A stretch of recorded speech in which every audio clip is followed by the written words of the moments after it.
Hi, folks. This is Dr. Virender Sodhi, and I have a very brilliant naturopathic physician just out of the school, Dr. Isha Kaushik, here with me today. And she is our resident and Ayurvedic and Naturopathic Medical Clinic. On the eve of Diwali, which is coming on Monday, I'm launching this YouTube channel, Dr. Virender Sodhi YouTube channel. The purpose of this YouTube channel is education. And there's a lot of myths out there. I want to sift out the nuggets for you guys. What is the best medicine for you? And today's topic is about why somebody should choose a Ayurvedic and naturopathic physician over a regular medical physician. What is the difference? Why we should be focusing on prevention?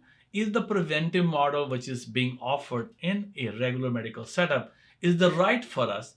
And we will discuss that. Dr. Kaushik is going to ask me questions and I'm going to respond to those questions. So here we go. Dr. Isha Kaushik.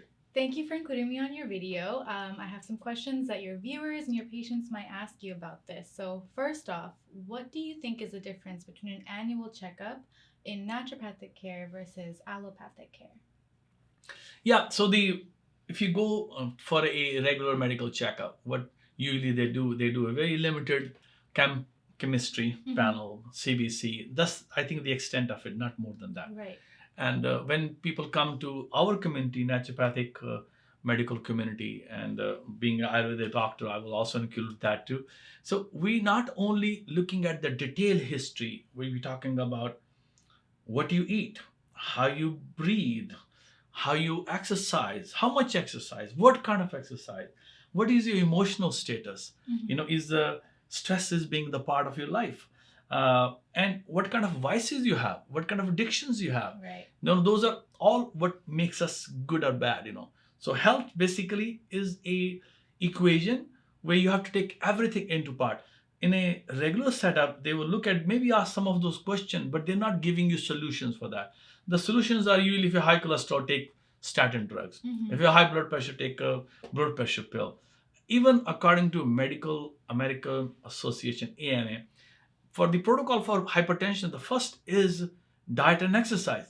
But hardly ever I've seen that been practiced by those mainstream physicians.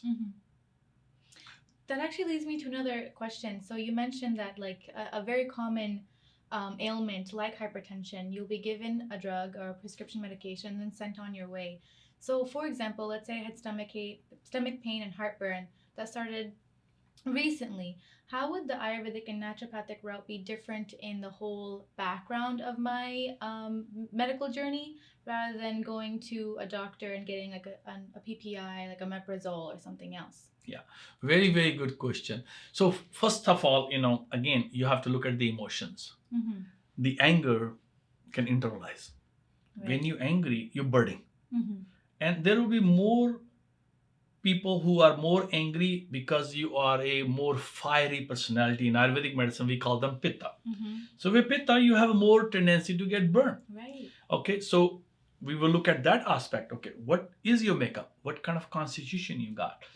Then what kind of food you eating? If you love your fly-by fast food, and you love your fried food, you love your cheese and Indian pakoda, or tempura, all those fried food, alcohol, coffee, is going to make a big difference. So in regular medical setup, they may talk you a little bit about it, but they're not going to give you detail about it.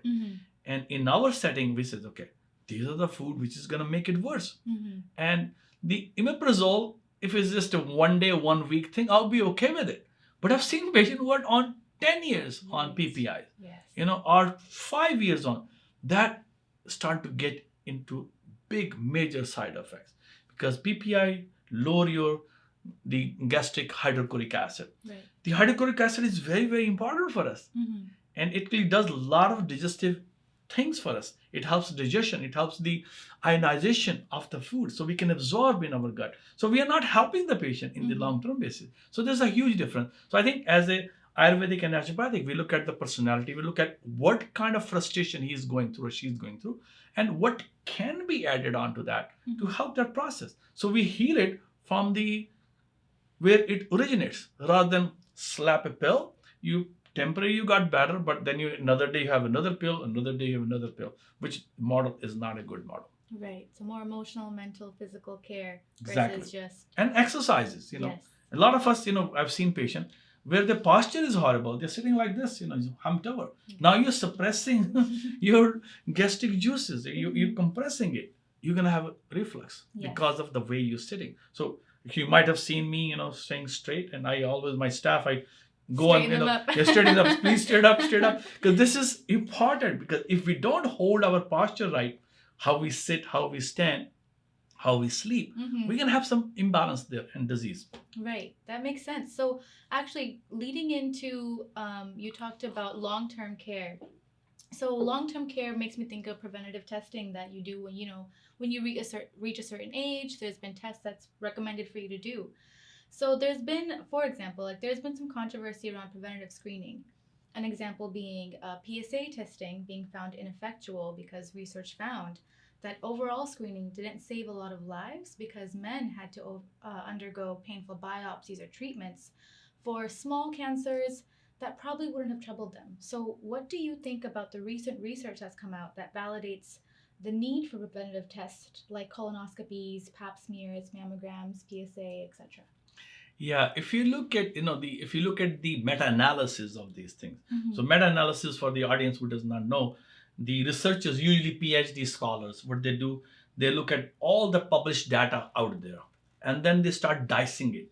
They try to look at what numbers look and how many people got better, or what kind of adverse effects we have from that one. And a lot of these, all of the colonoscopies, actually there's a recent paper published on that one too. PSA screening, mammography, even the regular medical preventive checkups like a blood screening has not shown, because the model is give a pill, Yeah. or do the surgery, or do the biopsy. That is not going to hold longer, and we've seen it again and again. So I think one thing is coming back to real preventive medicine. So in Ayurvedic medicine, we talk about swasthasya swastha rakshanam, which is a Sanskrit term, which means person who wants to be healthier, keep his health maintained. And this is a process, it's a lifestyle. You cannot just pop in a supplement pill or pop in a imiprazole and be healthier. You need to learn how to live, how to eat, how to sleep, how to breathe, how to exercise. Like excessive exercise is also detrimental. We see that. The research, like people who are very heavily cardiovascular exercise, they get calcified hearts. They get calcification in the blood vessels, in the aortas, or even more cancers. Right. So right kind of exercise, the right kind of way of dealing with that process, so that we can be in balance. And the balance is the key. That's the Ayurvedic method of looking at that, how we can create a balance in our health. And that is more preventive rather than just doing the exams only. Yes, I'm not saying those are bad. Those are okay. But if you're not doing the preventive lifestyle change, it's not going to make any difference out there. Right. Okay, so that actually answers my last question. Are prescription medications really preventive? So you're ahead of the game. But those are all the questions that I had for you. So thank you, audience, for listening to us. And so the basic, when we talk about preventive model, like in the regular medical field preventive model, there are vaccinations, which is, again, there's a huge controversy about that too. Then these are regular checkups, which is, again, because they are not giving you the preventive medicine models. The preventive medicine model is how, number one, mind, how you can reduce your stress level, and what tools. And this stress is not, it's a daily thing. I'm going to be stressed out with something. So I need to learn to de-stress myself on a daily basis. I cannot accumulate for 1 month as, okay, 1 month a week, we will go and de-stress. That's not the best model. So you need to de-stress on it. So yoga, breathing exercise, walking in the mother nature, meditation, exercise, having gut laugh with your family and friend, all those are de-stressors.